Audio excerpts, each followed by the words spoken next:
Greetings, sentient beings. This broadcast is not intended for children. There will be strong language and adult themes. So with us today we have Jenny giving us the scenery. Good afternoon, everyone. I assume that you're east of us, but you might be west of us, so maybe it's just good. From the west banks of the Mississippi River, across from La Crosse, Wisconsin. And we're looking at the site of their 4th of July celebration. Ooh. Okay. And we have Sinise with us. I'm not turning on my camera. I don't like turning it on. Just highlight you for a moment to introduce you. And in the side chat, I see Nerdy Rodent and Greg Hartwick. And I need to thank Greg again. Greg sent me on PayPal to cover all the tolls for me crossing 4 states to see Diana, which I still don't have an exact total because Illinois started a new thing for COVID that they closed all the toll booths and just have cameras taking pictures of your license plates. Oh, they do that in PA in some areas. There's some bridges. Yeah. When you cross over from New Jersey into Pennsylvania. Yeah, so they'll bill you later, right? I logged onto the Illinois website and I set up an account and everything, and they still haven't given me a total for how much it cost me to pass through Chicago. And wait, you don't have an Easy Pass? Well, no, I hardly ever do. Minnesota doesn't have any tollways. So the only time I have to deal with it really was last time I went out to see Diana for the ARC protest, and that was like 2 years ago. Oh, man. I used to have one of those things. Yeah, Minnesota and Wisconsin really don't have any tollways. I think there's one toll bridge in all of Minnesota. I think I need to move to the Midwest then, because although maybe I don't because I don't like tornadoes, but no toll. I am the queen of toll dodging because, see, I'm originally from New Jersey, as we all know, and New Jersey has so many tolls, it's not fucking funny.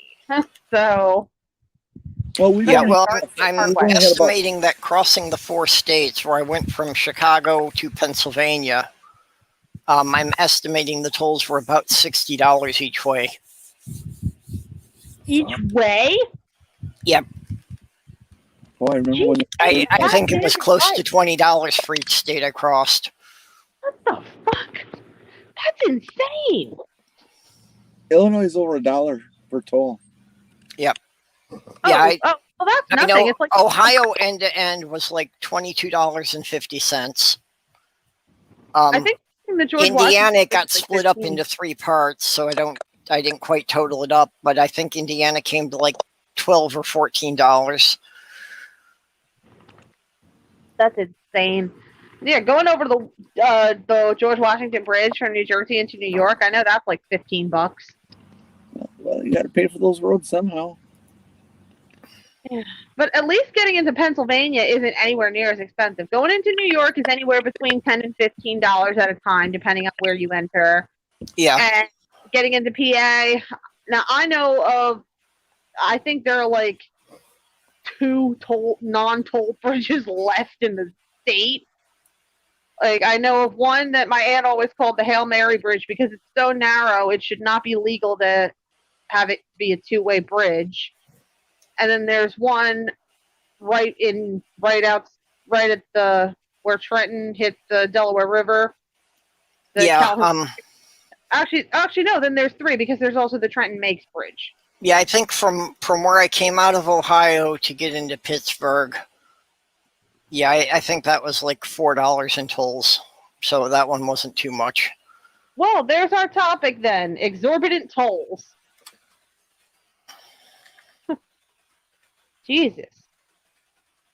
I mean, it's insane, the kind of, like, because I had an Easy Pass for a short time, for about a year or so I had one, and it was a fucking godsend, but before I had that, I became the queen of dodging tolls in the state of New Jersey.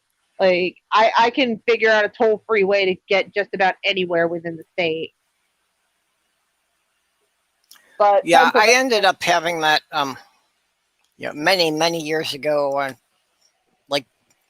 like 20 years ago when I was living in the Chicago area, about figuring out the ways to dodge the tolls, and like going from Chicago to Milwaukee, and using 41 instead of 94 to dodge most of the tolls.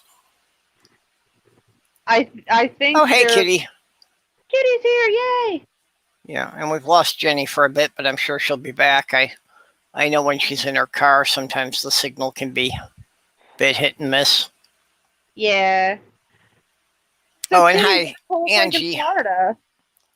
We got Angie in the side chat. Ooh. I wasn't watching the side chat because I was trying to get everything in the description. Ah.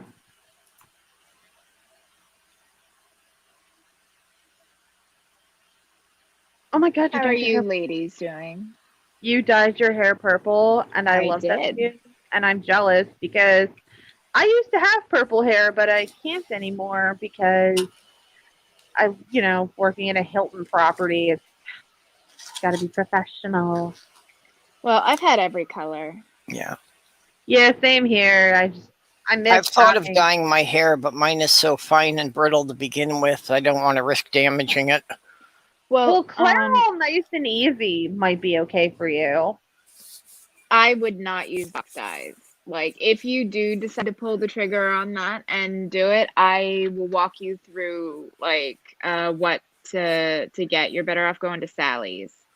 And because the problem with box dyes is you never know what developer they're using, and usually they use like way stronger than what you actually need, and the stronger the developer, the more damage.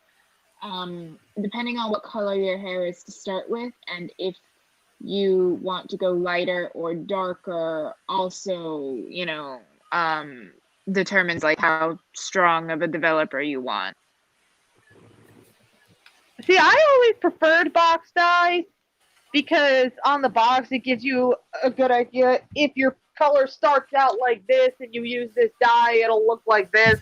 I like having the picture to give me an idea. I just worry more about the damage that it does, because it is much more damaging to your hair.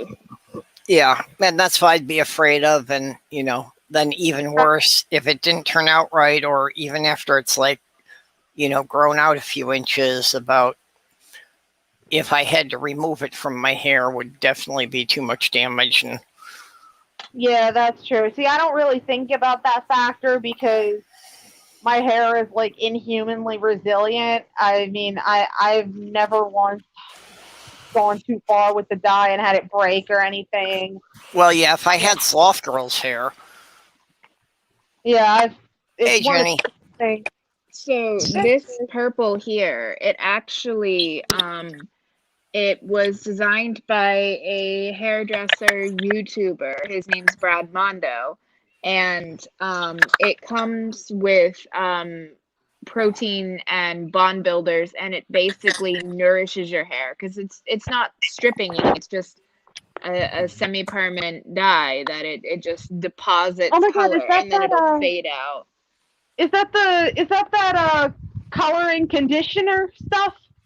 Kind of. I mean, it is like a really thick conditioner. It's like the red that I got from my sister is like the forbidden ketchup. Like, it looks like a really thick ketchup. This looks like, I mean, it's really, really, really thick. So it makes it a little harder to work with, just because, spreading it and saturating your hair when it's super thick is a little bit harder. But you have more control and can put it exactly where you want it. Yeah, Nerdy's saying about a wig. I did get lucky, and I did find a ponytail extension that is almost a perfect match for my natural shade. Ooh. And this is after so it's I faded think a I bit. can put that in, and I don't think people would really notice it unless they try to touch it. So Are you ever partially gonna go, faded. Are you It ever was going to super go on vibrant. camera? Yeah, I will eventually. The main thing has been that the computer I'm working with doesn't like my camera, and my laptop is so Not old and again. slow that We my lost laptop will either handle the computer, either handle the camera or the internet, but it doesn't have the processor power to handle both at the same time. Yeah, I can do camera and internet on my computer, but honestly, I prefer to use my phone because my computer doesn't cooperate well with the Wi-Fi. It's very old. Yeah. I think I've had it for almost 10 years, which is the longest I've ever owned a laptop without it.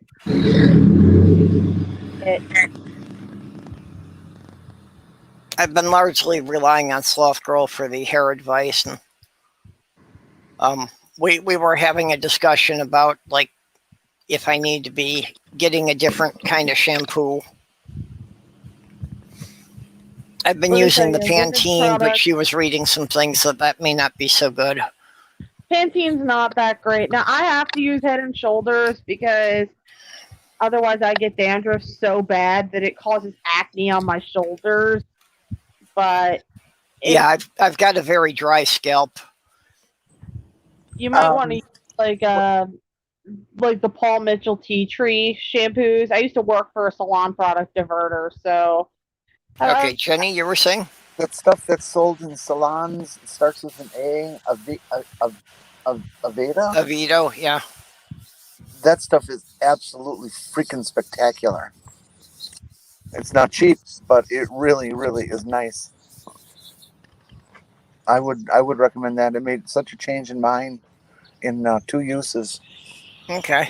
It was shocking. Okay, and you're saying Neutrogena. It stopped I breaking. would think Neutrogena would be better for skincare. It stopped breaking and everything, and started to grow again because it wasn't breaking.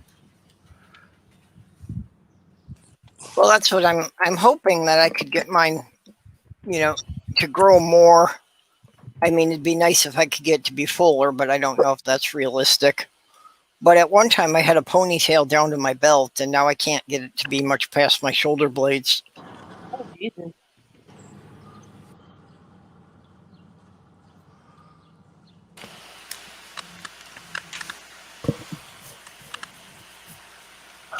Uh,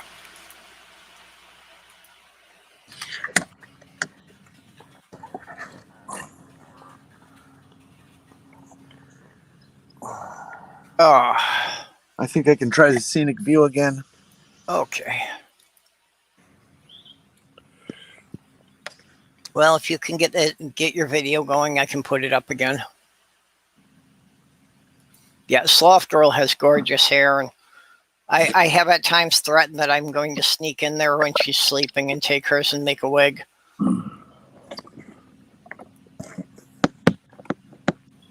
Oh, there we go. Now we're back to the scenic view.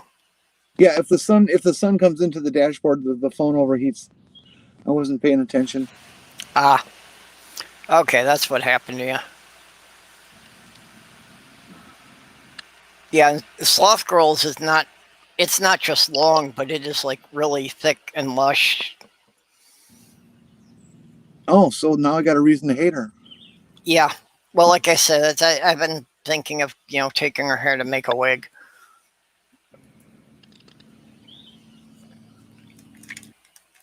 Well, I just need extensions. Could you get a wig and extensions out of it? You probably could. Let's go harvest Sloth Girl. That's a terrifying concept.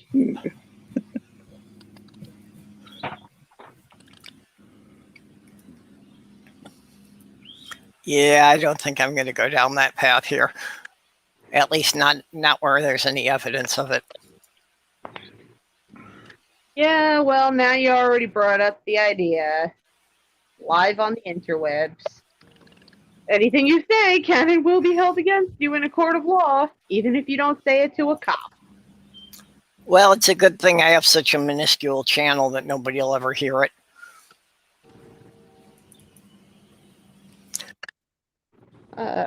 I've just been invited to the beach, and do I want to go? Yes, but that would involve things like shaving my legs, which I've been too lazy to do, and going and buying a bathing suit, which I can't afford right now. Fuck me, man. See, bathing suits have gotten unbelievably expensive. Yeah, especially when you're like a size 22 like me. Yeah, well, if you're anything really above a size 10, they wind up charging you so much for clothes. Yeah, that's why I don't bother clothes shopping. Like, I'm actually wearing the exact t-shirt that's in my avatar. And I don't want to know how... It was a Christmas gift from my best friend, but I don't want to know how much it ran. She and I have matching ones of these, and then she and Josh have matching ones that are Animal Crossing satanic crossovers. If I could find the shirt, I'd show you, but I don't know where the hell he put it. Okay, I'm just trying to make sure I get everybody's links in here.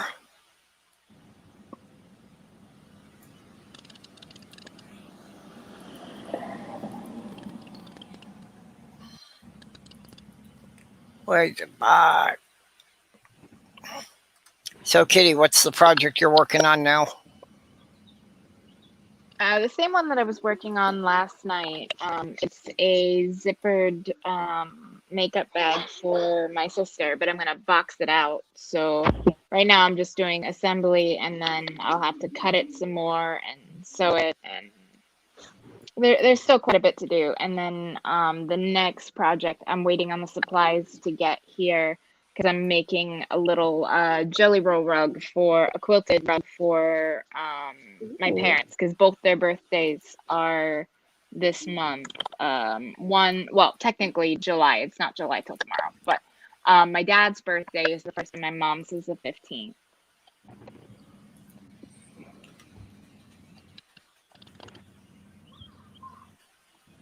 Is it weird that I'm already thinking about what to do for my daughter's birthday, even though hers isn't till October 28th? I mean, I'm thinking about it, and my son's birthday just passed in April. Okay, so it's not weird. Awesome, cool. Well, I mean, it might be weird, but it's a weird we share in common, so, It's an I won't understandable judge. weird, really. I mean...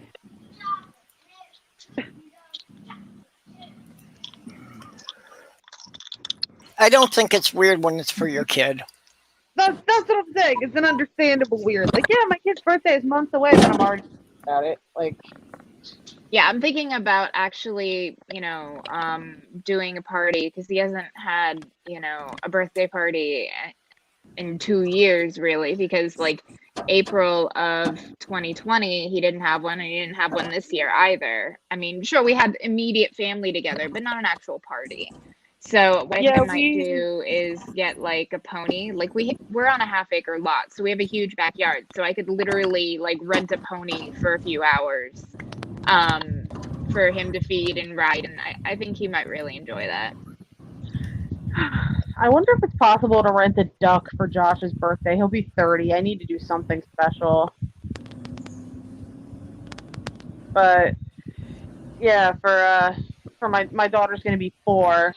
Last year for her 3rd birthday, it was just me, my aunt, and Josh all sat around, and we had birthday cake with her, and then we took her out for a walk on her little, those little tricycles that they have with the little handle that the parent can hold. Mm-hmm. And it's removable. So we took her out on that because she wanted to ride it.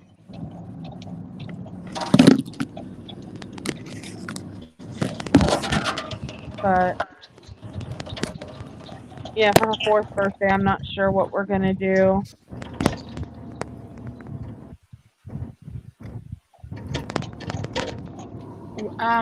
What's her favorite, like, Disney princess? I'm not sure. I would have to ask her. I don't know if she'd be able to tell me, because she does have a pretty significant speech delay, and I'm not sure she would understand, but, like, she's in speech therapy and occupational therapy now, but, lately her thing is she likes that new movie that just came out, Luca. Okay. It's actually really cute. Josh was hanging out with her for the day.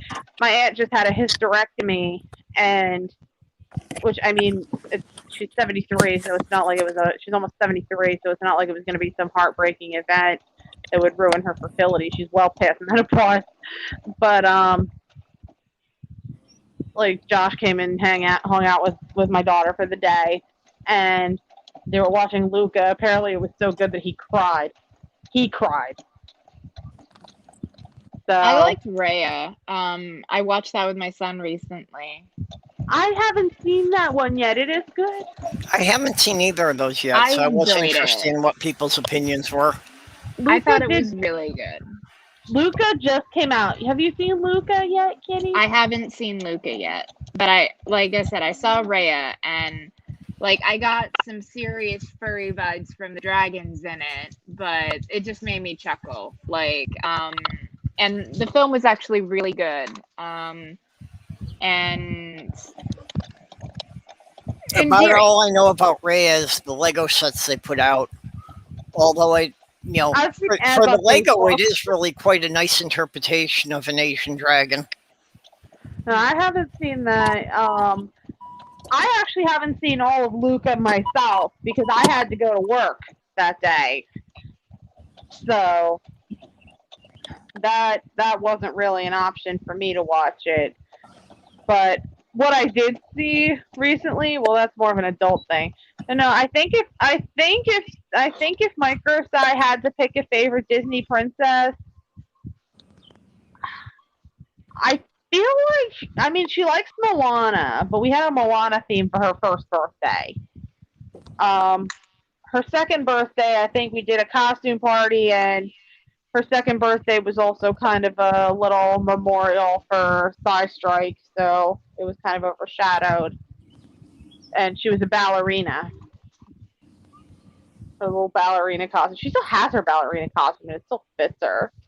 Like, sometimes she'll come up to me with it and be like, Mommy, I want to dress up. Like, okay, fine. But, I know she likes Cinderella. She likes Belle. She likes Snow White. Then just do like a Disney like instead of picking one, just do like the whole fucking menagerie of Disney princesses. Yeah, her bedroom is has Disney princess decals all over the walls. She likes Mickey and Minnie, so I definitely think a general Disney theme would be great. If we even have. Because my aunt is vaccinated, and so am I. I think my stepdad is fully vaccinated, and my mom is going to be in the process of getting vaccinated. But my aunt, reasonably so, does not want a bunch of people in the house for a real party because, you know, she does not trust people to be telling the truth about whether they're vaccinated, and a small child still cannot get vaccinated. So I think that the concern was definitely going to be, would there be a possible exposure? Now, hopefully the pandemic will be over by October, but yeah, the Delta variant and the fact that people are still, even, Josh is Mr., total asshole, screws with everybody, but he, especially when his mother was alive, from the get-go, he was deathly, concerned about COVID. Yeah, nerdy, when Sloth Girl got her second jab, she had flu symptoms for like 3 or 4 days. Surprisingly, I had nothing with mine. Sloth Girl tends to have a problem with those things that a flu bug that I'll be over in 3 or 4 days can put her down for nearly a month. Except there's no live virus in there for her to catch anything from. No, but I just mean her system reacts to it a lot more. Yeah, different people react differently. I'm concerned about how... Even though I've been fully vaccinated for a month now, I'm still wearing the mask, and that's fine. What I've been pointing out to people is that it's still the thing that the mask is to protect other people rather than to protect you. Exactly. And it's not just the people who don't want to get vaccinated, but it's children still can't. Well, they're still recommending that even if you're vaccinated, you should consider wearing a mask in public. Well, yeah, because I the thing do. with Yeah. the vaccine, one thing that, a lot of people have not processed is that if you are vaccinated, it protects you not necessarily from contracting. It works more like a flu shot. You could still get it. It just won't seriously harm or kill you. But that Yeah. does not mean that you cannot transmit it. Yeah, you can can still still get be a it and pass carrier, or it. just the vapor from your breath when you're talking still puts it into the air. I heard the Exactly, which statistic. is why I worry for my mom, and I'm glad she's getting vaccinated. Although I don't know how I think she'll react to it. Apparently, she did a very thorough risk-benefit analysis because some vaccine she got triggered a bad reaction for her, where she now has arthritis because she had some kind of defective gene. No, Greg, you're right. It's not over, and Yep. I'm not sure when it ever What will was be. Jenny? What were you trying to say there?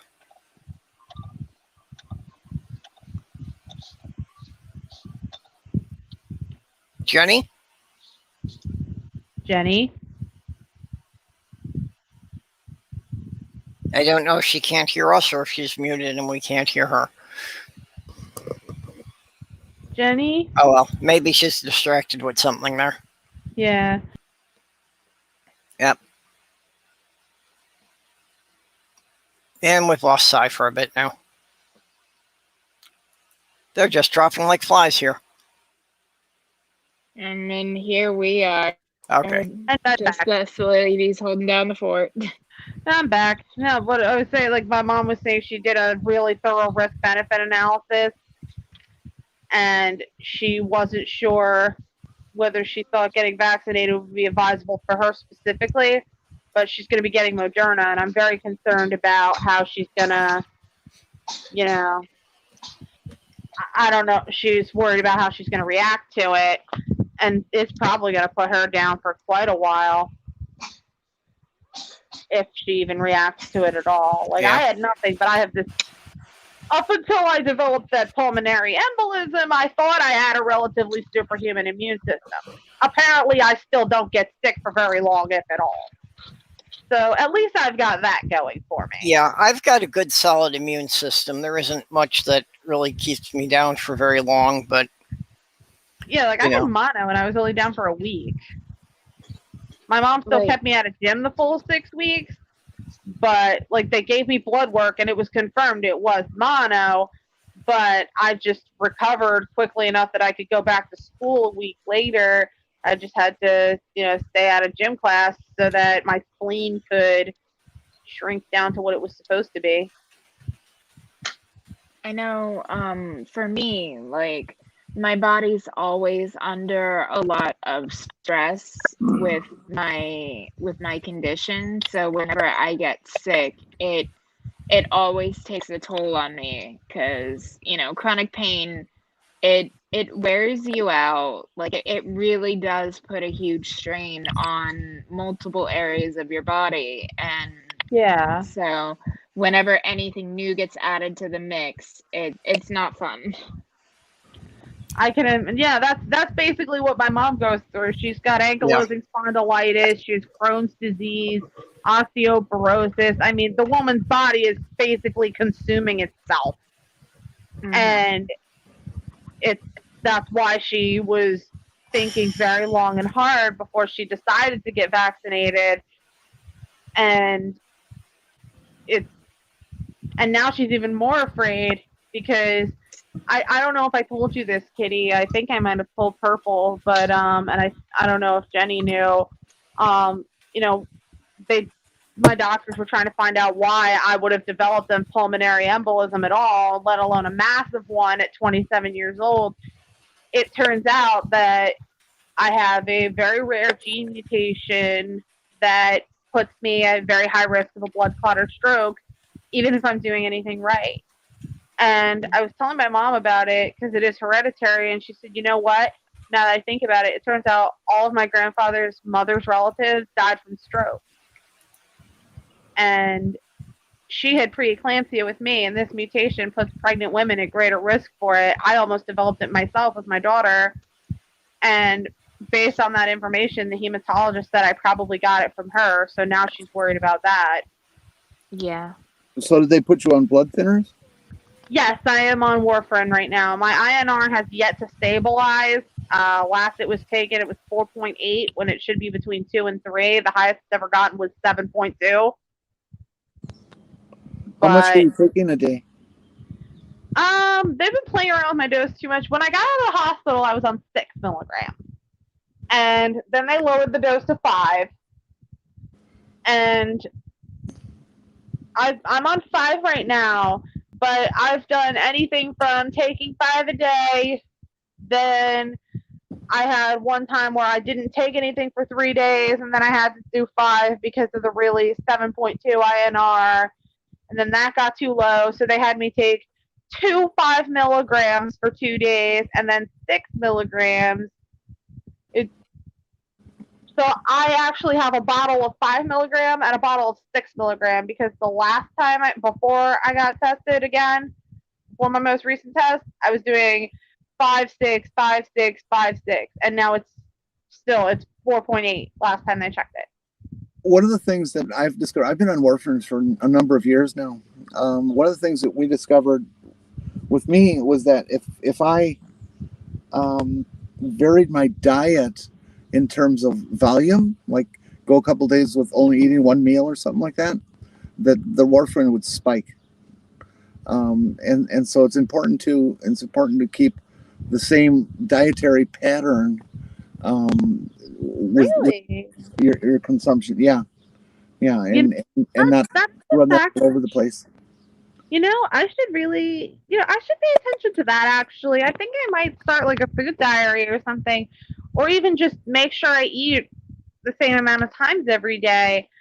Because sometimes I'll eat twice a day. That reminds me, I have leftover Chinese food in my fridge. Ooh. Oh, spare ribs. Anyway, so sometimes I'll eat like once a day. Sometimes I'll eat twice a day. That is something.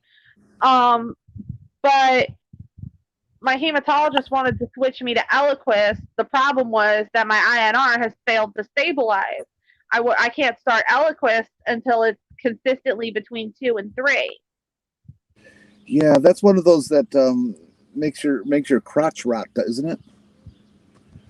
I mean, my crotch is already rotting. I haven't been late in months. No, I mean seriously, it can. They say it can cause this infection in the perineum that'll kill you.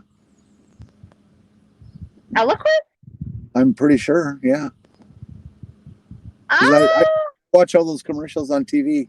For the drugs that I'm on, and well, see what they say. oh, well, that is definitely something. I'm seeing my hematologist anyway on the 14th. I wasn't supposed to see him until November, but I've developed this big, ugly bruise, the one that I tweeted the photo of. And I called my doctor. I called the office and I reported it, and they do want to take a look at it. And perhaps while I'm there, I'll ask him about that. Like, this is what I'm hearing. What's going on with that? I'm taking 6 of warfarin every day, except Monday and Friday I take 4, and my INR is hanging around 2.6. Yeah, so that's like the normal high for a warfarin patient. Okay, yeah, mine. I wish I could screen share on my phone, because I would pull up the graph of my results. I'm tempted to like whip out my laptop, but I know that my fucking internet will crash. So, but like I have this graph of my results where it's like it started at like 2 when I got out of the hospital, and then it shot up to 7.2, and then it crashed to like 1 point something, and then it went up, and then it was still a little low the next time, and then it shot up, and then it crashed, and then it went up, and then like you could see some real serious peaks and valleys in this fucking graph. Like, it's gotten to where on days that I go and I get my INR, I don't take anything that day. And I flat out told my doctor the last time they called me to tell me what my INR was, I was like, honestly, because of the fact that it was high last time, I didn't take anything yesterday because I always get my results the next day. Do they draw blood, or do they draw blood or poke you? They draw blood. There's this very cool little machine. It's like the little machines that check your blood sugar, except it's testing your INR. So you only got to poke here, and you get your results in about 20 seconds. That sounds expensive. Yeah, I think I looked up out of curiosity. They're somewhere around $600 to $800. And that's more than I make in a week. Well, I was thinking that they should put those on Medicare and let people who have Medicare get them, because it would be so much more convenient for me to have one and be able to measure it. You know, I mean, yeah, but the downside is, well, you're on a consistent dose, but see, I don't have that. I mean, what I may end up having to do is either take one every other day, or I may have to take half a pill every day. I think I still own a pill cutter, but if I don't, I could just, I own a very nice pocket knife, and I need an excuse to use it. It doesn't involve murder, so.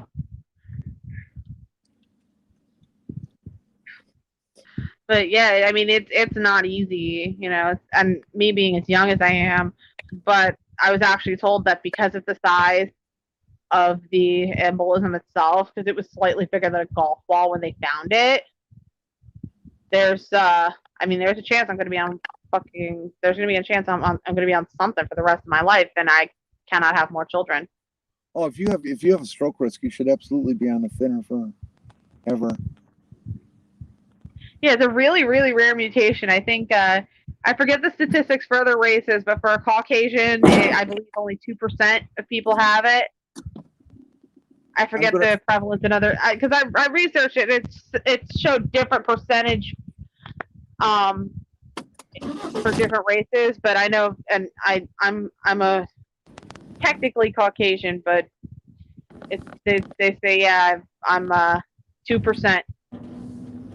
It's that rare, and just having that mutation alone there's blood clot or stroke risk.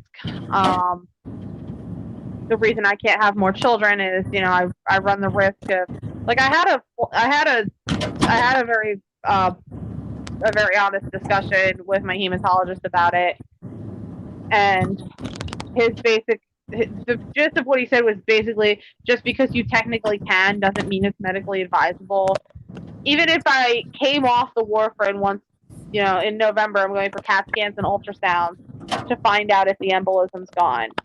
And let's say I get taken off the blood thinners, right? But if I were to get pregnant, I'd have to be on blood thinners the whole time. The pregnancy itself would ultimately be considered high risk. I'd be constantly monitored, and that still doesn't guarantee that it would be a healthy, safe, ending well pregnancy. At any time I'm at higher risk for placental abruption, preeclampsia, or stillbirth. Why don't you get your tubes tied? I am I'm very strongly considering it. I was going to get it done after I had my daughter, but at that time I did not know I had this mutation, of course. And my OB told me, look, I'm willing to get the paperwork. You can sign it today, and the consent takes effect 30 days from now. But I want you to be 100% sure you want to do this, because, it's something we can consider not reversible. Even though technically it can be, it doesn't mean it's a good idea to reverse it. So I thought about it. I was like, you know what? I think I need to put more thought into this before I make a decision. And so at that time, this was 2017. But now that I know I have this, yeah, it is an intervention I am very strongly considering. Yeah, I mean, I just think about it. Pregnancy is great, but at the risk of your life. That's exactly what I'm saying. That's why after my son was born, I went through and I had my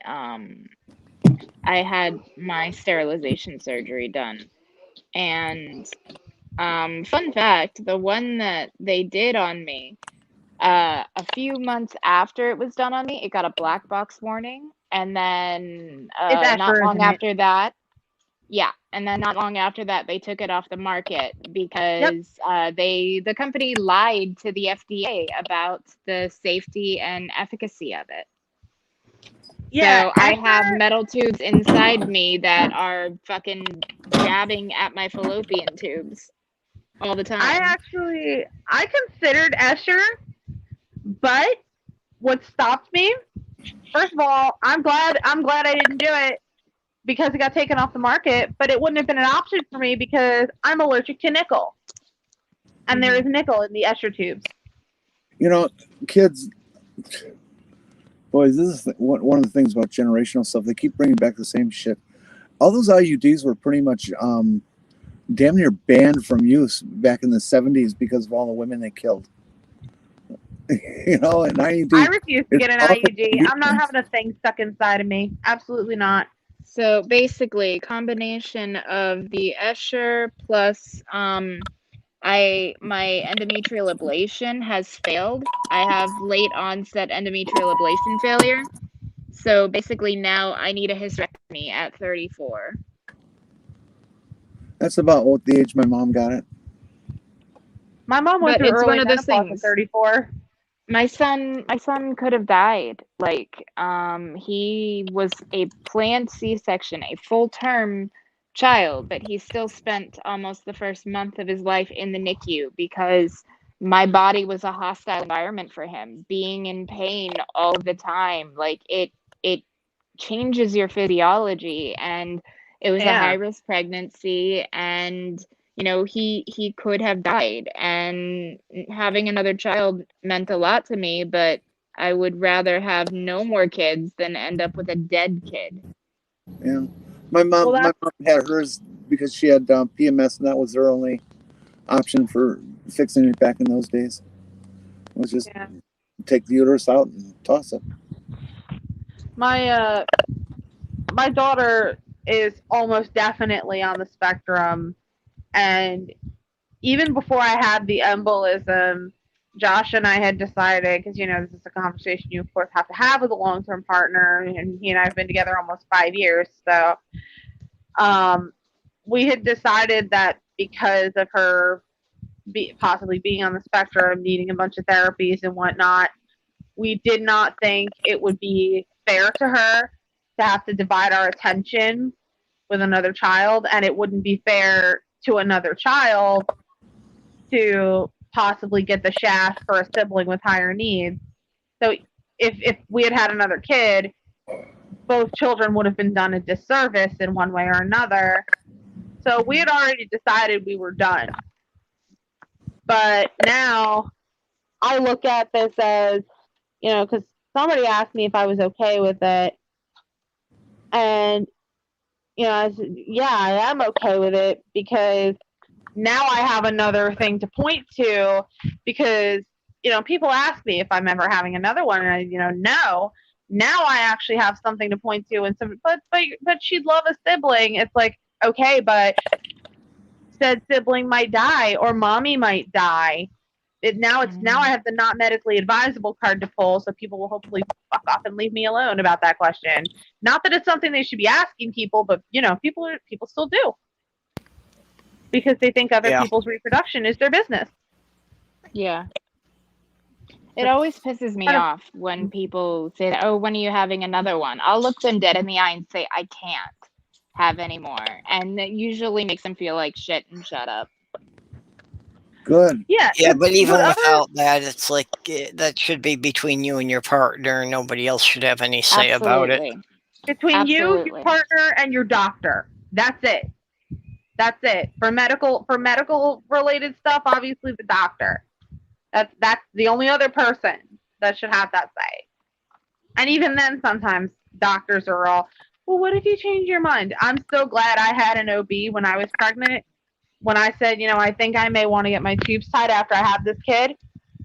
If you're 100%, where she actually said, if you're 100% certain that you're not going to change your mind, I will go get you the paperwork right now.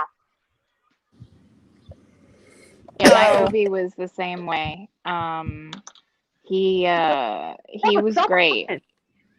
Yeah, some aren't, and I don't like that. It's like, well, what about what your husband would want? What my husband can go get another wife then? You know what's interesting is in the transgender world um, for trans women, as you go through your surgery nowadays, they ask you, are you planning on, or actually they ask you before you even start HRT, if you're planning on saving any sperm, and if you say no, that's the end of it. Um, in my day, they didn't even ask that. They just boom, done. At least Makes At least sense. they should be They wouldn't. asking the question does make sense, but it's good to know that if you say no, then that's the end of it. It's because that's what it should be. No. If they're not asking trans women that, they shouldn't be asking any women about their choices either. Well, that's They should be able to say, I want my tubes tied, and that's it. And you sign a general permission slip to be operated on it. women in general are just treated like children. Well, I Yeah. know that's my point. Yeah, Yeah. my fiance had to have a hysterectomy because she had growths on it that were causing her chronic pain. Oh my And the goodness. surgeon thought he had to ask me about it. And I'm like, why do I have anything to say about this? Yeah, it's not your decision. It's not your body. I remember one time, see, Josh being a man, he doesn't, and it's not his fault. It's not that he goes out of his way to be ignorant about it, but, he's not aware of how infantilized women are in our society. And I said, if I ever wanted my tubes tied, some doctors might actually come to you and look for your permission. He said, well, I wish somebody would, because I'd tell them, why the fuck are you asking me? It's not my call. And Josh is blunt enough, as you've all been in streams with me where he's shot his mouth off. The man is blunt enough. That's exactly what he'd say. Why the fuck are you asking me? That's not my body. That has nothing to do with me. And the doctor should make it clear, that, okay, you're giving up the option of having a child, but that's the extent of it. Beyond that. Yeah. How my OB handled it was perfect. If you're 100% sure, I'll go get you the paperwork, but I want you to be 100% certain. You need to be making an informed decision. Okay, that's fine. And that's why I liked having a woman for an OB. Like, okay, you know what? Maybe I'm not 100% sure, but now I am. And I wish somebody fucking would. That's all I have always asked for a woman for general practitioner just because I think they listen better. I think they listen to the patients more. Oh, they do. I had to switch primaries because my first primary's office closed. But the doctor I had that I preferred to go to when I was seeing my old primary's office, oh yeah, I haven't gotten yet, but I haven't gotten that yet, Sloth Girl, but I'm sure I will someday. But I went to the same doctor that my aunt went to, and I specifically would ask for her. I asked for her when I started having my problems, because I have IBS too, and that took a shitload of testing to figure out. But when I started having these intense stabbing pains in my stomach for no reason, I called my doctor and I asked to see this doctor specifically because my aunt had seen her and had said nothing but wonderful things about, no, she listens. If you complain of a problem, she will make sure there isn't something serious. So I went to this doctor's office and I'm telling her, I don't know if I have anything, but I know my grandmother died of Crohn's disease and my mother has it. And the look on her face was like, oh shit.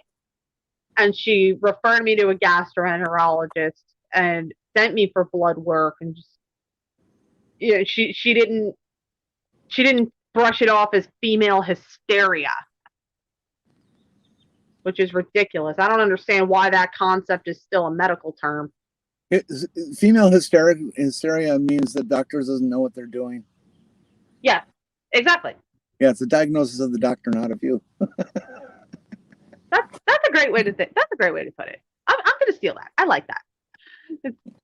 It is ridiculous how, that's why I don't like seeing male doctors. My exceptions are my gastroenterologist, who is the sweetest little young Indian guy who actually gives a shit and listens.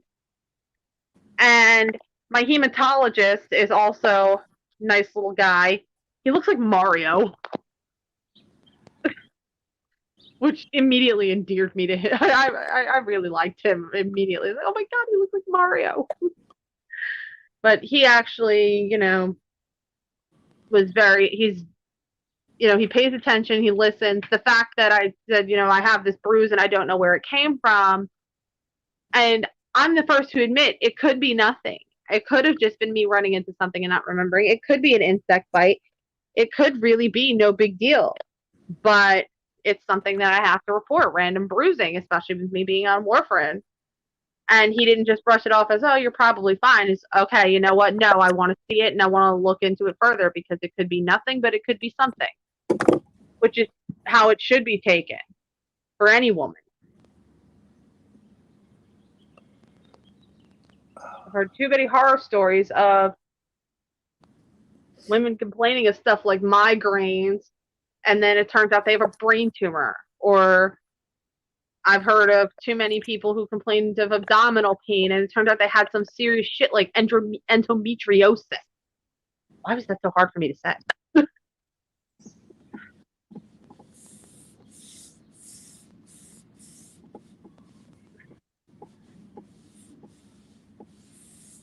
But I also kind of feel like, and sometimes guys are brushed off too because, well, you should be a little tougher about this.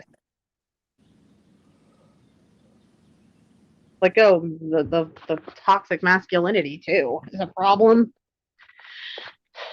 I just don't think. I just think everybody's health problems should be taken seriously. Somebody goes to the doctor, they obviously think it's wrong enough to need to go to the doctor, especially with our broken healthcare system. If you're willing to risk having to possibly run into debt, it must in fact be that bad. Yeah, our whole healthcare system's screwed up on that. Yeah, we should not have to, the kind of legwork that had to be done on Diana's behalf to make sure she wouldn't run herself into bankruptcy to get the help that she truly needed. That shouldn't have had to be done because she should have just been able to get the treatment and not have to worry. The only concerns she should have had were, making sure Sylvia and her fish would be okay if she had to go to the hospital. Yeah, and she's still dealing with issues now, being unsure what the insurance is going to cover from the hospital. And just with the dialysis that, okay, they're covering that, but she's got issues on just getting back and forth to the clinic to have it done. Yeah, and I mean, bless her fucking soul, my mom has been breaking her ass, and so has, I think Brooke is her name. A lot of people have rallied around and made sure they could help her out in any way they could, but it's sad that she's got to worry about these things. Because no one should have to. Well, that's exactly it, Granny. That's what we women go through. Because we get talked down to and treated like we're just being hysterical. I mean, the pain that I dealt with from my stomach pain, and I still have random bouts of it sometimes when I'm under stress. It's just, it's not fun.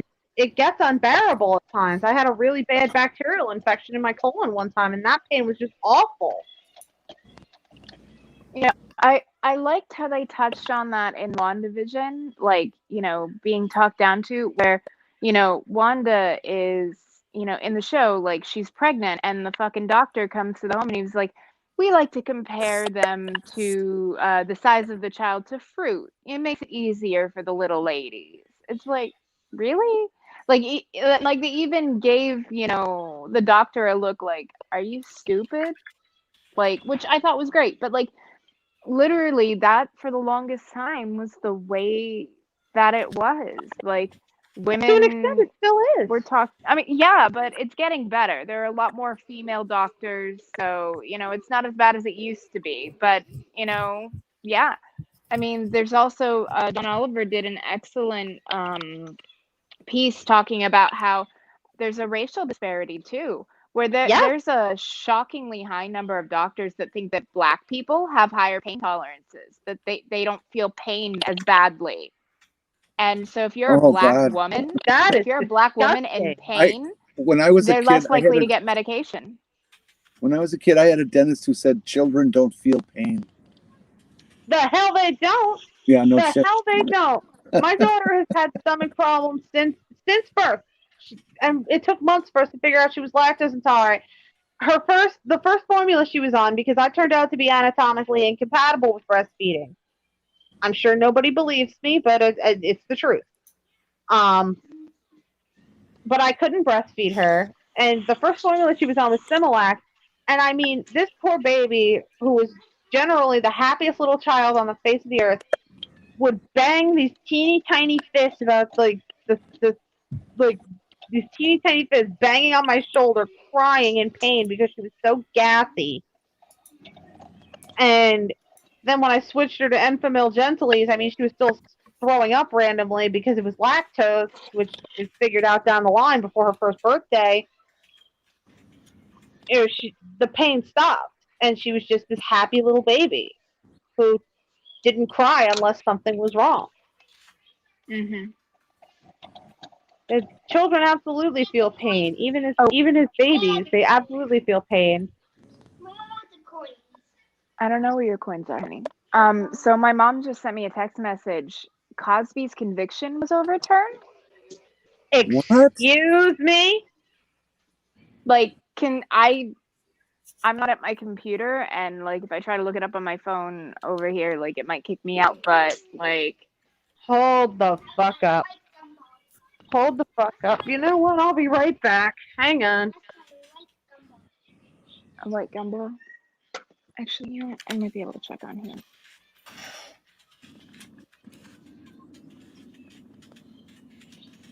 Nope, go. I'm on a stream.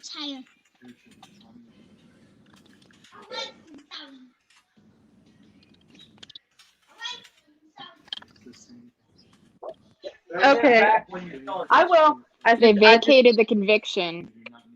I just grabbed Josh's phone, so I'm going to Google that too, because this I got to see. Let me put on my Bill glasses. Cosby to be released after Pennsylvania Supreme Court vacates conviction and judgment. Are you fucking serious? Hold up. Let me see this for myself. Not that I don't believe you, but I like to see things for myself. Yeah. Well, that's not saying that he's not actually guilty. That's saying that something went really wrong in the trial. And Let's see here. Live updates. Ooh, okay. Let's see. Bill Cosby will be released to prison. Da da da da. On sexual assault, vacated his conviction. There was a vast violation of a panel of Pennsylvania State Supreme Court judges ruled that there was a vast violation of Bill Cosby's due process rights when he was criminally charged and convicted, a decade after a previous prosecutor had declined to prosecute him in order to urge him to sit for a civil deposition, which was ultimately used against his criminal trial. Da, da, da, da, da. Jesus. What the fuck?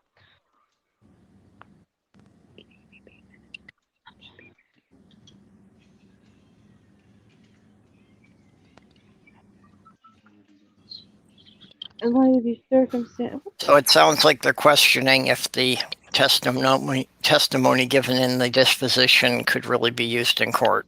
In the deposition, yeah. Like, to have him get out on a fucking technicality. Jesus Christ.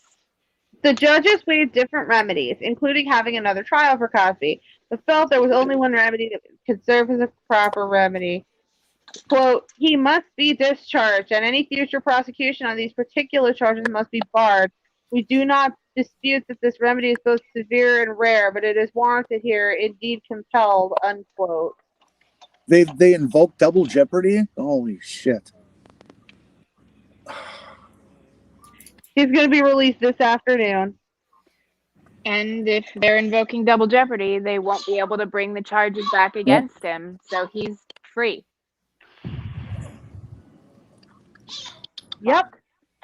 This is bullshit. That's a very high suckage factor. That's one way to put it. What the fuck?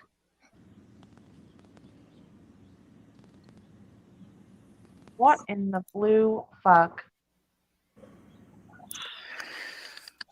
Unfortunately, too common with celebrity cases. And both on, that it's really hard for a celebrity to get a fair trial with all the public attention, but also that no matter what happens, if you've got enough money for lawyers and can keep fighting something for years, convictions generally don't stick. Jesus fucking Christ. That is not remotely fucking okay.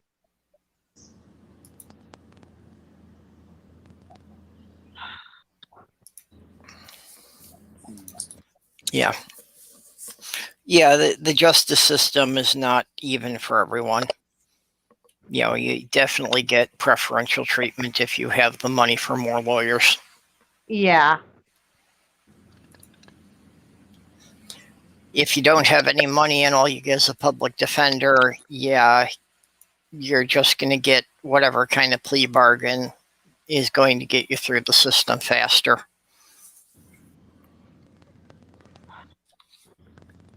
It's just another problem with this fucking wealth disparity. What time is it, Perp? I've got just after 1. Okay. I have 2:04 here, but I'm in a different time zone. Yep. Yeah, Jenny and I are in the same time zone, so we've only been running an hour so far.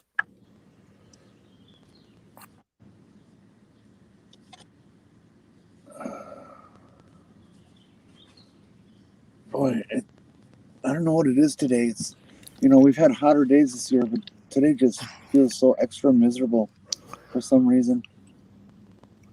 Like I say, when I was out, I just know that a lot of stuff was messing with my allergies, so I've got to have the windows closed and the air conditioner just so I can have the air filtered. Because by the time I came in from my appointment, I was, hacking and my nose was running and everything. Damn, I want a cigarette.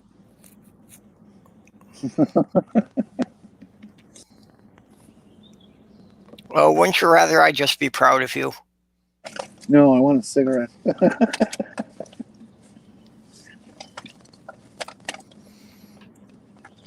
Yeah. Well, that's one thing that I say, fortunately, I can't identify with. I've never had that sort of addiction to deal with. Yeah, it's pretty nasty. I hope you never catch it. Well, of course, Jerry guy, I wouldn't imagine that you'd start smoking. Well, actually, the reason I never started was it was when I was 15 that my brother was in the Navy and he was home on leave. And I distinctly remember, and I don't remember many things from when I was younger, but in the hallway of my parents' house that, he started tamping down the pack of cigarettes, about to pull one out. And he looked at me and he said, "Don't ever start. You can't quit these things." And it was so rare for him to be serious about anything that really had an impact on me. Yeah.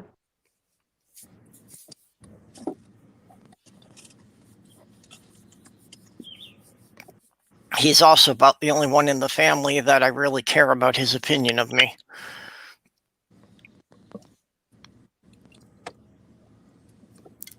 Have you told him about yourself?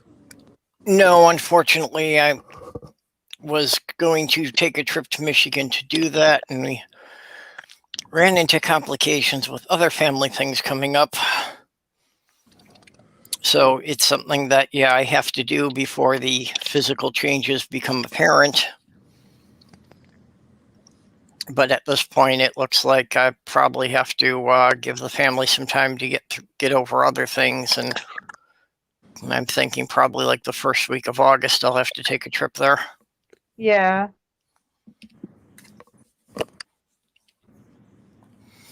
I don't know. I think you got more time than that in terms of when stuff will start changing. Oh, no, I don't think it's going to start showing then, but it's just that, you know, I have to make sure that I can make the trip while I can still be presenting mail.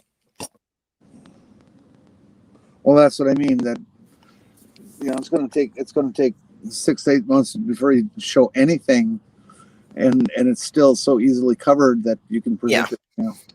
Well, yeah, that's how I was figuring it would be, you know, like 6 months, but you know, I'd like to get the news out there as soon as possible, so my family has some time to process it and discuss it and such, and you know, give them a few months for that. What are you going to do if they're rejecting? Yeah, see, that's the thing that, you know, all of the other stuff has been like, we could just not talk about it and they could just kind of go on. This is the first thing that's going to actually be, you know, obvious, something that they can't just ignore is there.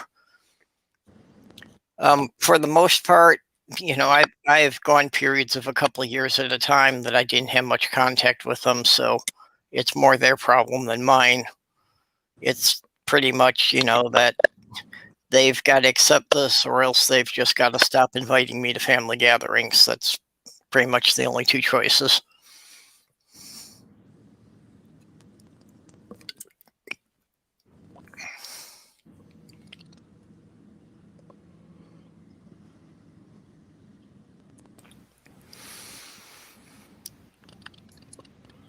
So, but like I say, for a large part, there's really only 2 or 3 people in my family that I even give a damn what their opinion of me is.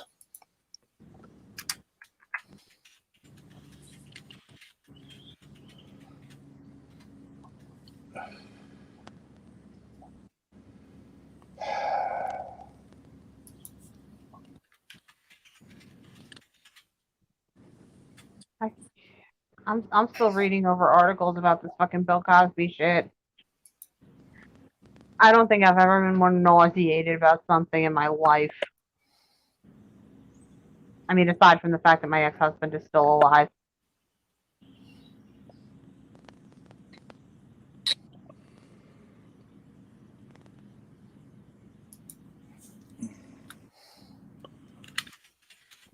I'm going to have to head off to the porta potty pretty soon. Oh, Jesus Christ. Fucking porta potties. I hate using those things. Yeah, they're pretty disgusting. Although, they have one of those disabled porta potties here? It's got an extra wide door and like twice the square footage, so you can fit a wheelchair in there and turn around and stuff. There's no ramp to get in it, but they don't smell as bad because there's just more air in the damn thing.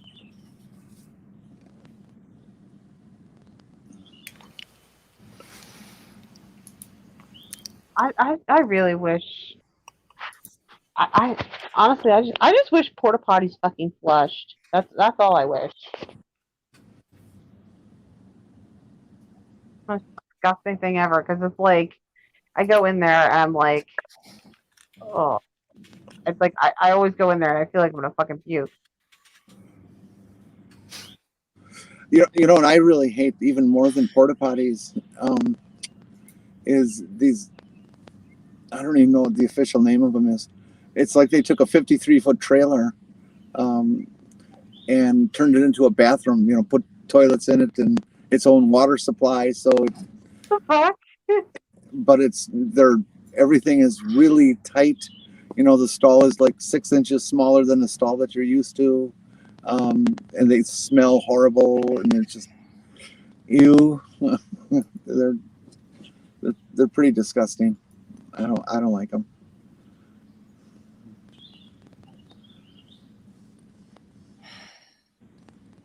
Is anyone there? I'm Yeah. here. Oh, okay. Yeah, I'm here. Sorry, I'm just focused on measuring and pinning. Well, like I said, I can't see the screens. I should stop reading these articles because I feel like I'm just pissing myself off reading them. I should just, you know what? I'm gonna just go give Josh back his damn phone. 'Cause you know what? You know what? Reading these articles, that I just all I did was piss myself off, and now I'm gonna be angry for the rest of the damn day.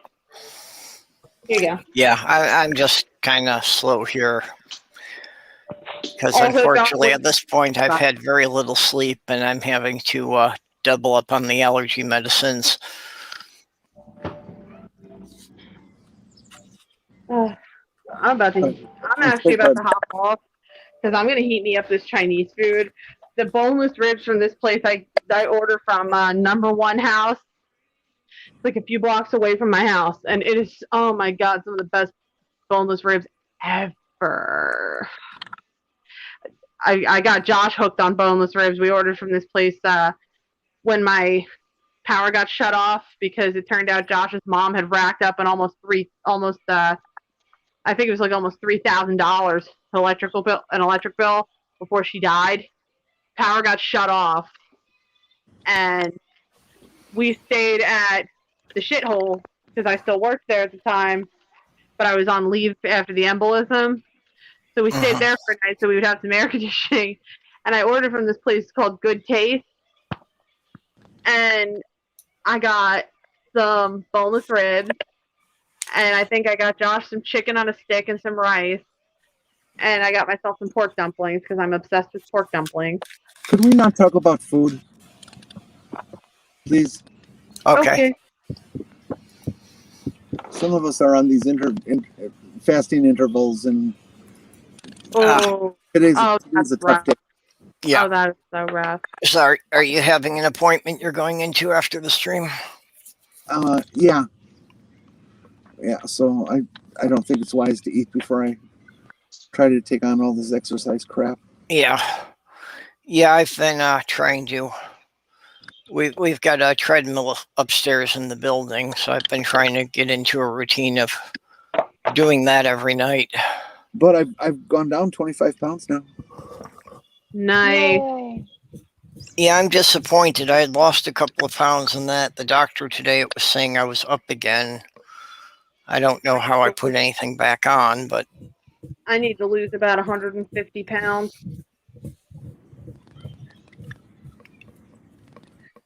Anyway, I'd yeah, be I'm happy to off. lose like 10 or 15. Like, I mean, I'm at the high end of healthy. Yeah, I'm gonna hop off. Lovely chatting with everyone. Okay, yep. We'll talk to you later. I'm probably gonna be on shooting the shit with Black Sofa later if anybody wants to join. Yeah, I was about to ask about that. So I'm pretty sure he's gonna start in about 3 hours. Yeah. All right. See you Okay. later. Bye. I got an interesting thing. I to keep it cooler, I took my phone out of its little protective case. And I don't know if anybody owns an iPhone, but at the bottom of the iPhone on the back, there has always been words that describe the phone, the model and the amount of memory, the model number, all this kind of stuff. And on the back of this one that I have, it just has in parentheses, product. Maybe they forgot to put the label there. It's not a label. It's part of the finish of the case.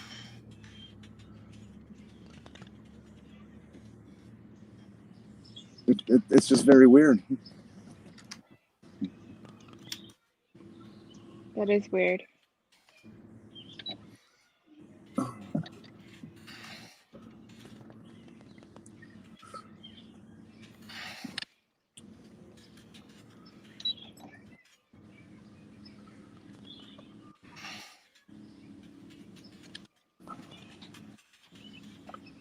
Whew. It's hot. Like, I can tell, like, just with how fucking, like, I can see it outside. I can tell it's freaking hot.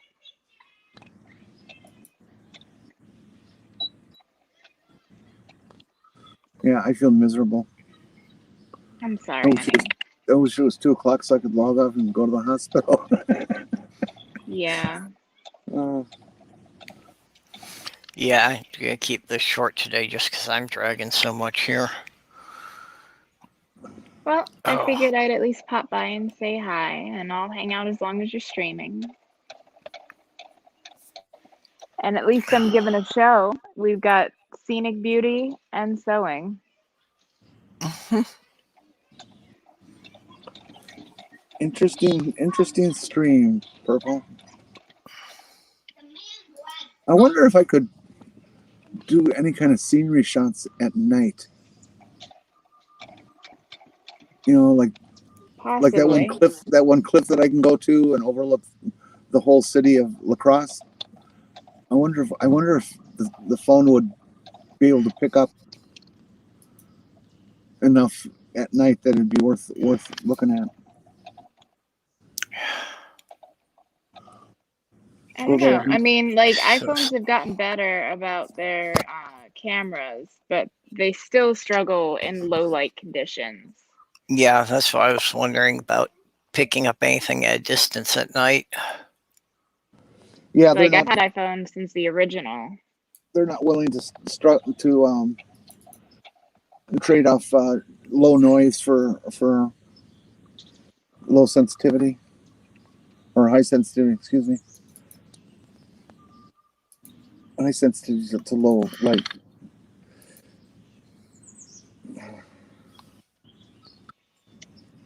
I need to get one of those little plastic tools for pushing like thick layers out of the way and help feed under the machine. They make these little plastic, like curved little tools that are really helpful in times like this.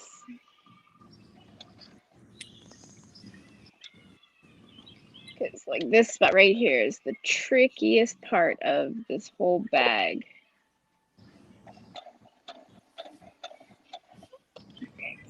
Worst is over.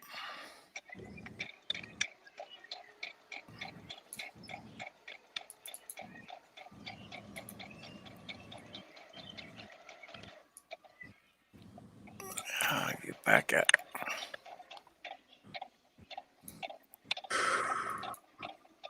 Now I gotta go do it on the other side.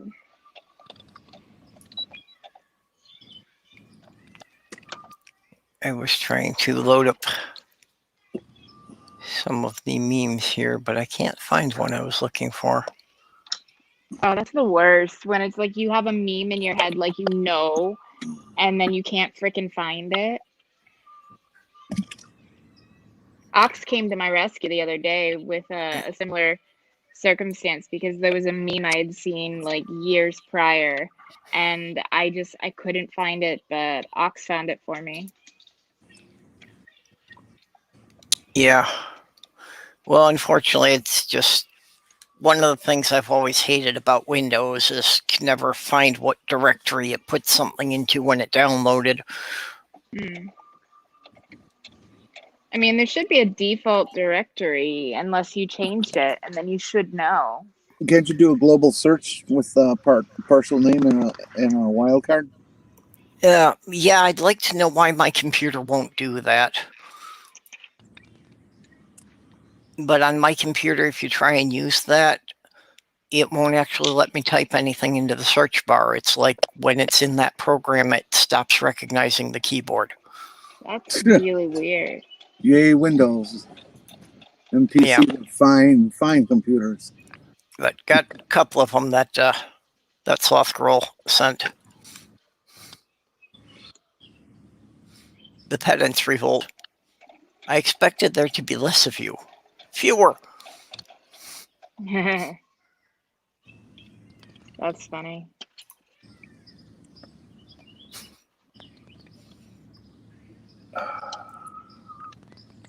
I know that one's a bit of a slur there, but I don't get it. Oh, the Tyrannosaurus. Cross-dresser. Oh.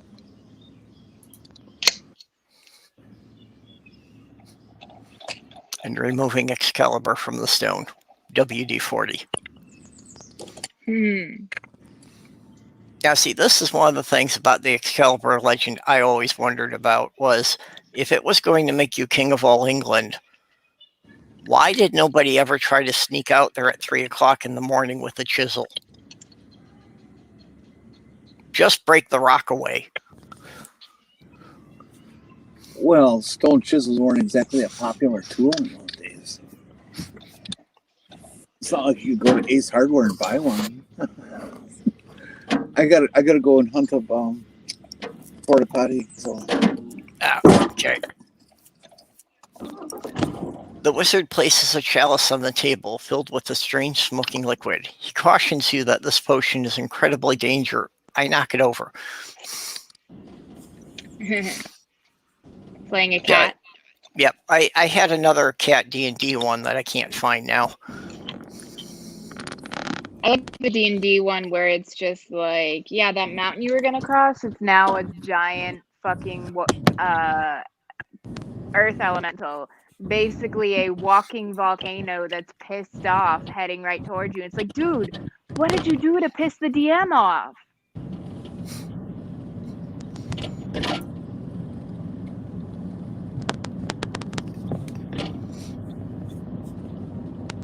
I have to see if I can find it later. I know I have it saved on my phone because it's one of my favorites. That and like Dungeons and Dragons tabletop role playing is near and dear to my heart because it was joining a Pathfinder game was how I met the father of my son. Like I'd always enjoyed it, but like not only did meeting him save my life, but it also, you know, ended up giving me a beautiful baby boy out of it. Yeah, everything in life tends to be a bit of a mixed bag.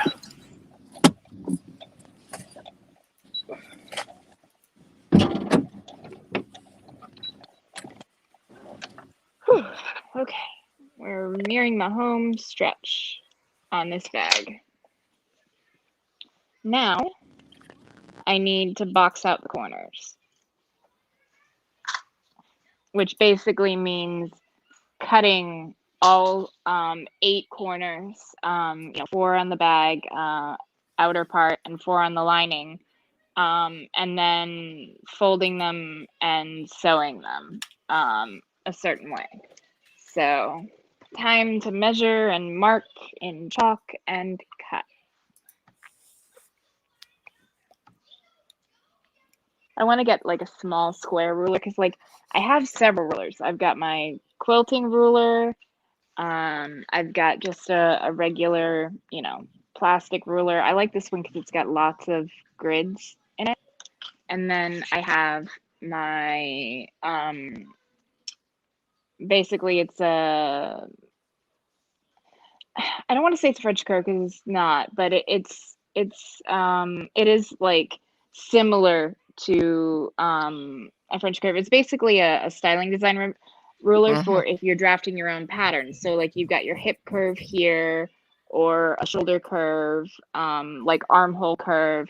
And essentially, if you're trying to connect things on a curved area, you just kind of rotate the ruler around until you find close to it, and then you can get that general guide. Yeah.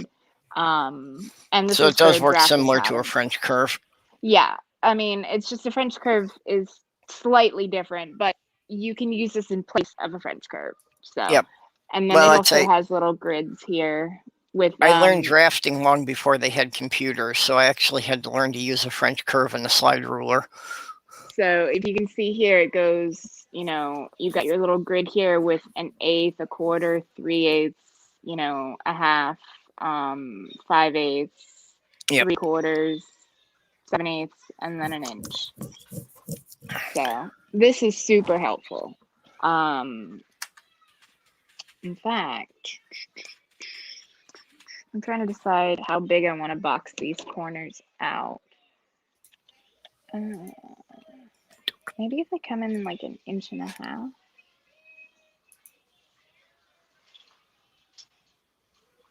I don't know. Let's see. First, let's turn my ruler around the right way.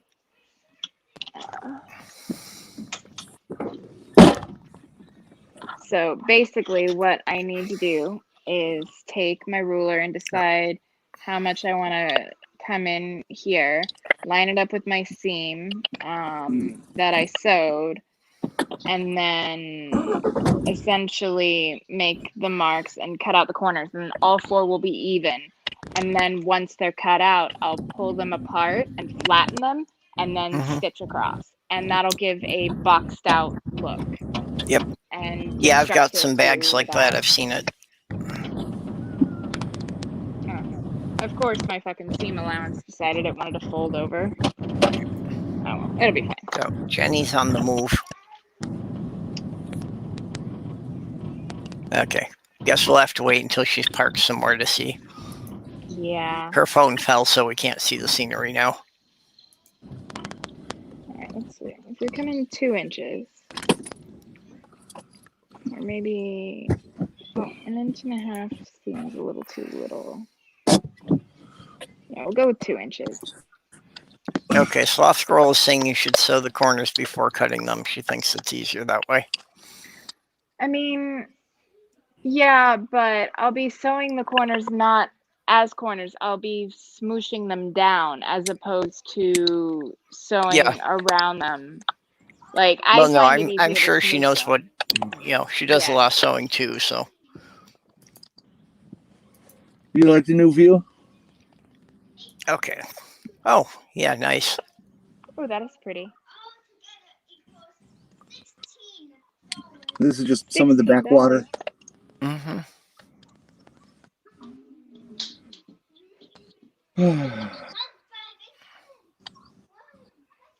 There's all these people who fish in this area, and I have never seen anybody catch anything.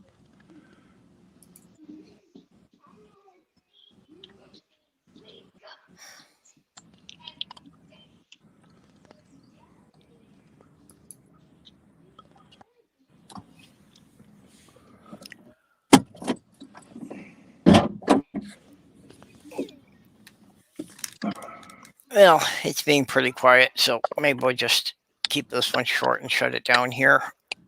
Okay. Oh, no. Like I said, I'm just working on my bag. I figured I'd pop in and see, how everyone was doing. Okay. Well, Kitty, you have anything you want to chill out before we go? On Thursday, Jen and I are gonna do just, kind of a hangout stream, like a sewing circle style stream. It'll either be on Jen's channel or mine, or maybe Will's. We don't know yet, but I will definitely let everybody know when, the time comes tomorrow, like which channel it'll be on. But other than that, I don't really have much coming up that I know of anyway. I'm kind of the one that, like, I just get asked to go places and then I show up. Yeah, for me, aside from, this and tomorrow at midnight, pretty much the same thing, that I just show up on other people's channels if they've got a topic that I might know something or have some opinions about. Mm-hmm.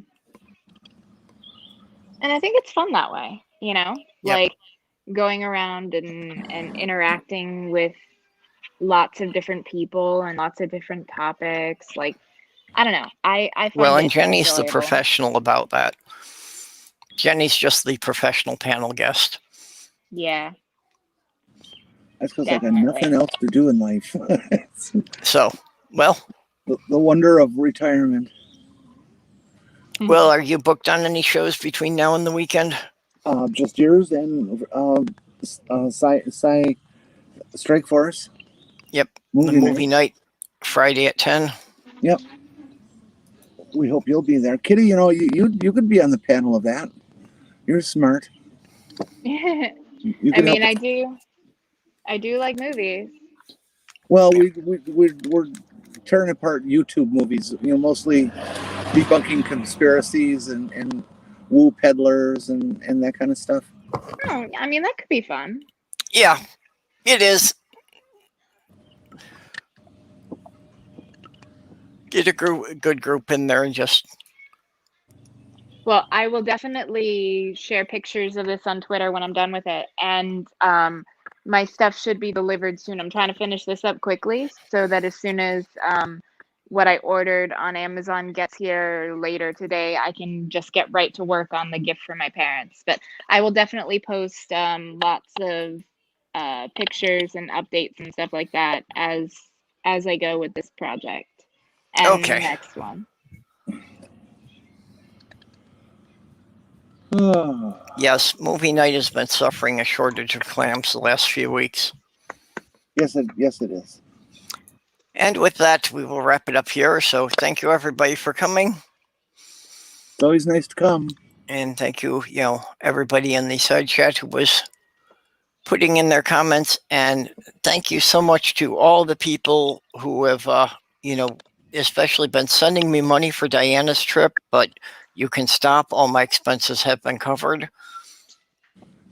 And people have also been sending me gifts for helping out with that. It's like, it's really nice.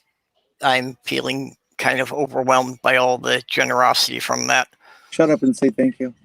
We have a good community here. Yep. Yeah, so Lone Wanderer sent me a Snuggie blanket, which obviously I'm not going to be using this month, but is definitely going to come in handy for the computer around October, November. Oh, yeah. And Junie sent me the cooling pad for my laptop. Yay.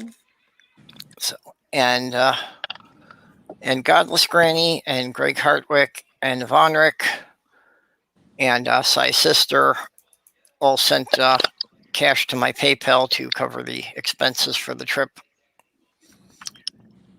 That's awesome. We have a good community. We really do. And then, of all course, communities have their issues, but when it comes down to it, I wouldn't trade ours for anything because there's really good people in there. Yep.